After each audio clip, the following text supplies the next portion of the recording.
नमस्कार, मैं यमुना। आपका स्वागत है लोकतंत्र प्रहरी के 8 PM न्यूज में, जहां हम देखेंगे दुर्ग जिले समेत प्रदेश एवं देश विदेश की कुछ प्रमुख खबरें। तो आइए शुरू करते हैं पहले दुर्ग जिले की खबरों से।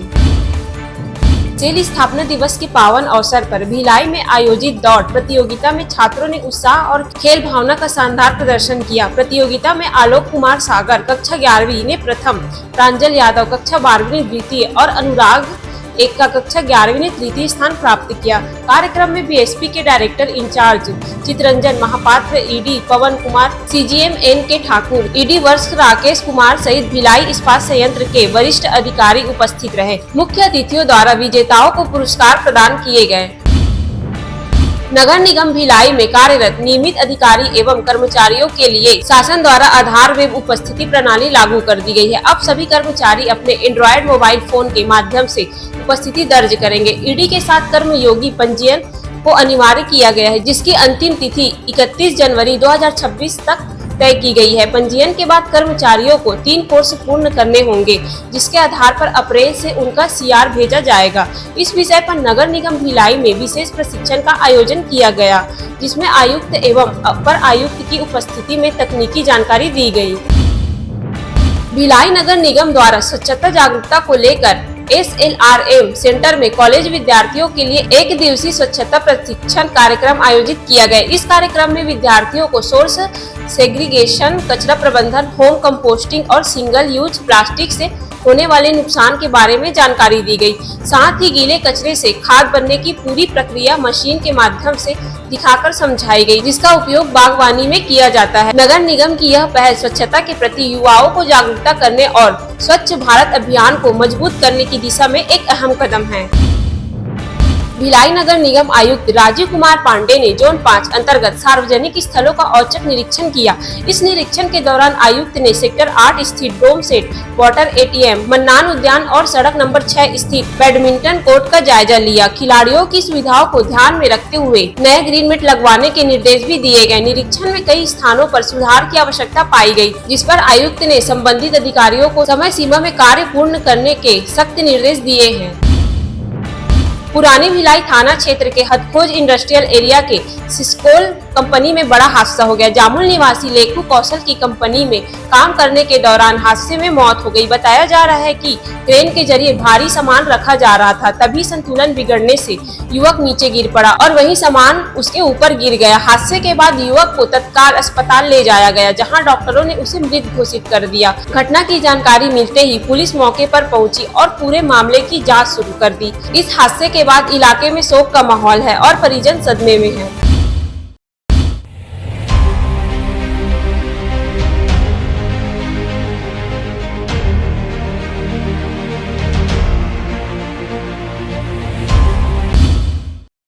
अब नजर डालते हैं प्रदेश की खबरों पर।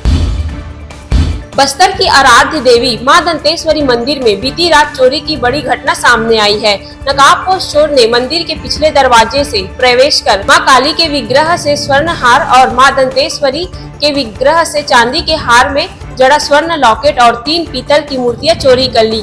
मंदिर प्रबंधक के अनुसार स्वर्ण हार राज परिवार द्वारा मां काली को समर्पित किया गया था, जिसकी अनुमानित कीमत 7 से 8 लाख रुपए बताई जा रही है। पूरी घटना मंदिर में लगे CCTV कैमरे में कैद हो गई है। घटना के बाद नगर वासियों में भारी आक्रोश है और मंदिर की सुरक्षा व्यवस्था पर सवाल उठ रहे हैं। पुलिस मामले की जांच में जुटी हुई है। छत्तीसगढ़ के लोक भवन स्थित मंडपम में माध्यमिक शिक्षा मंडल द्वारा प्रतिभा सम्मान समारोह का आयोजन किया गया। इस अवसर पर राज्यपाल रमेन डेका के मुख्य अतिथि एवं मुख्यमंत्री विष्णुदेव साय की अध्यक्षता में 10वीं एवं 12वीं बोर्ड परीक्षा के मेधावी विद्यार्थियों को सम्मानित किया गया। वर्ष 2024 एवं 25 के कुल 239 छात्र छात्राओं को मेडल, प्रशस्ति पत्र एवं प्रत्येक विद्यार्थियों को 1.5 लाख रुपए की प्रोत्साहन राशि प्रदान की गई। राज्यपाल और मुख्यमंत्री ने विद्यार्थियों को उज्जवल भविष्य की शुभकामनाएं दी और शिक्षा के महत्व पर प्रकाश डाला।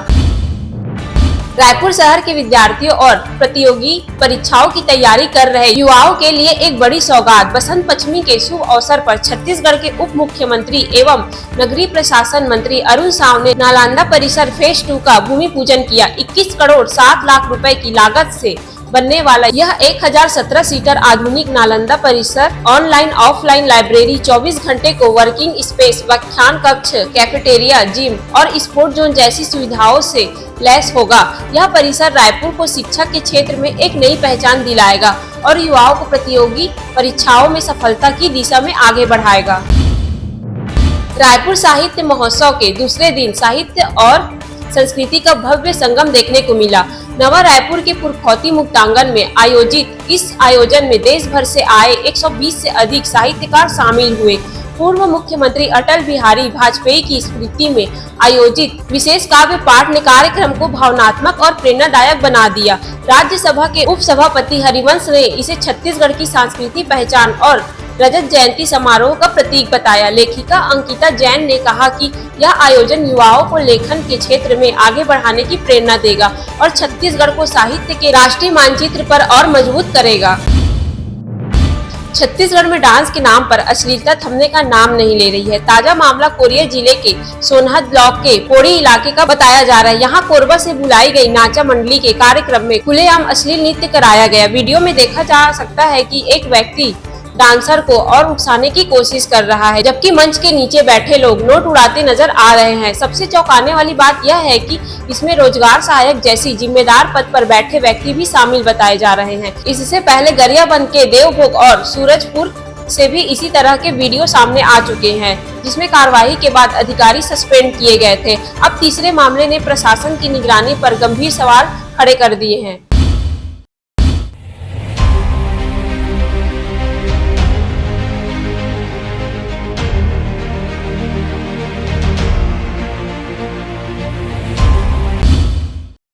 अब नजर डालते हैं देश विदेश की खबरों पर।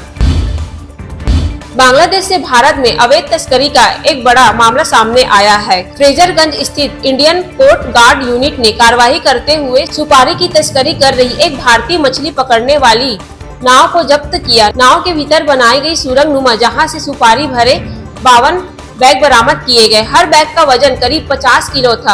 इसी तरह कुल 2600 किलो सुपारी जब्त की गई है। जब्त की गई नाव की पहचान IFB लक्ष्मी नारायण के रूप में हुई है। मामले में आगे की कानूनी कार्रवाई जारी है। कोस्ट गार्ड की सतर्कता ने देश की आर्थिक और राष्ट्रीय सुरक्षा को बड़ा नुकसान होने से बचा लिया गया। जम्मू कश्मीर के डोडा जिले में 22 जनवरी को हुए दर्दनाक सड़क हादसे में भारतीय सेना के 10 जवान शहीद हो गए। इस हादसे में हापुड़ के रिंखिल बलियान भी शामिल थे। शनिवार को राजकीय सम्मान के साथ उनका अंतिम संस्कार किया गया। सबसे भावुक पल तब आया जब उसके 1 साल के बेटे ने उन्हें मुखाग्नि दी। यह दृश्य देख वहां मौजूद लोग फुट कर रो पड़े। डीएम अभिषेक पांडे की आंखों से भी आंसू छलक आए। प्रधानमंत्री नरेंद्र मोदी ने भी इस हादसे पर दुख जताया और शहीदों को श्रद्धांजलि दी। देश अपने वीर सपूतों के बलिदान को हमेशा याद रखेगा। इंदौर के भागीरथपुरा इलाके में दूषित पानी पीने से मौतों का सिलसिला लगातार जारी है। शनिवार को एक ही दिन में 2 और लोगों की मौत के बाद इस मामले में कुल मृतकों की संख्या 27 तक पहुंच गई है।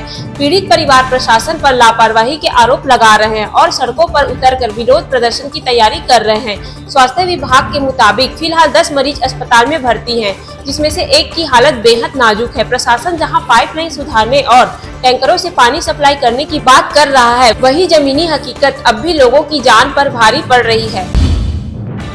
अमेरिका और ईरान के बीच तनाव एक बार फिर खतरनाक स्तर पर पहुंचता नजर आ रहा है। अमेरिका ने पश्चिम एशिया में aircraft carrier strike group, fighter jets और एंटी मिसाइल सिस्टम की तैनाती तेज कर दी है। USS अब्राहम लिंकन की अगुवाई वाला स्ट्राइक ग्रुप अरब सागर या फारस की खाड़ी में दाखिल हो सकता है। वहीं इजराइल भी अपने एयर डिफेंस सिस्टम को अलर्ट मोड पर रखे हुए हैं। ईरान में चल रहे प्रदर्शनों, परमाणु कार्यक्रम और मौतों के आंकड़ों को लेकर अमेरिका ईरान रिश्तों में तनाव चरम पर है। पाकिस्तान के खैबर पख्तूनख्वा प्रांत के पर्वतीय चित्राल जिले में भीषण हिमस्खलन ने तबाही मचा दी। डोमेल इलाके में एक आवासीय मकान पर अचानक हिमस्खलन गिर पड़ा, जिससे घर पूरी तरह दब गया। इस दर्दनाक हादसे में 4 महिलाएं सहित कुल 9 लोगों की मौत हो गई, जबकि एक बच्चा गंभीर रूप से घायल हुआ है, जिसे इलाज के लिए नजदीकी अस्पताल में भर्ती कराया गया है। भारी बर्फबारी के कारण कई इलाकों में जनजीवन अस्त व्यस्त हो गया है। प्रशासन की ओर से राहत और बचाव कार्य जारी है और तिराहा घाटी में फंसे लोगों को सुरक्षित निकाला गया है।